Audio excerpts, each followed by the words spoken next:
Buongiorno e ben ritrovati con una nuova edizione del TG Flash di New Sicilia. In apertura Rolex, lavori edili gratis, contributi elettorali e mazzette per corrompere l'ufficio del commissario di governo Maurizio Croce contro il dissesto idrogeologico della regione siciliana. È stato svelato così un sistema corruttivo che potrebbe aprire scenari clamorosi e che ha portato all'arresto di 3 soggetti, tra cui lo stesso Croce. Sono ancora in corso a Catania e provincia le ricerche di un bambino tunisino di 10 anni che si è allontanato la notte tra il 12 e il 13 marzo scorso da una comunità di Santa Maria di Licodia. L'ultima volta è stato visto con un pigiama nero di marca Nike o Adidas. I carabinieri di Paternò hanno diffuso una foto per favorire le indagini. Restiamo a Catania, dove un cinquantenne aveva allestito in casa una vera e propria rivendita di cocaina e marijuana con tanto di listino prezzi e telecamere di videosorveglianza. All'arrivo della polizia si era anche barricato nell'appartamento tentando di disfarsi della droga, ma è finito comunque in manette.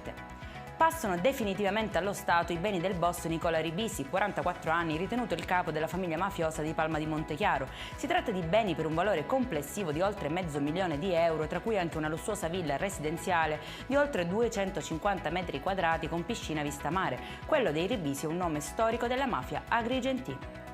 In chiusura dal 15 marzo e fino al 31 dicembre tutti i residenti siciliani che viaggeranno verso qualunque aeroporto d'Italia avranno uno sconto sulle tariffe aeree. Ad annunciarlo il presidente Schifani e il provvedimento estende alle altre tratte l'iniziativa già in corso dall'inizio dell'anno per gli aeroporti di Milano e Roma. Per questa edizione è tutto, prossimo appuntamento alle 19:30. Buona giornata.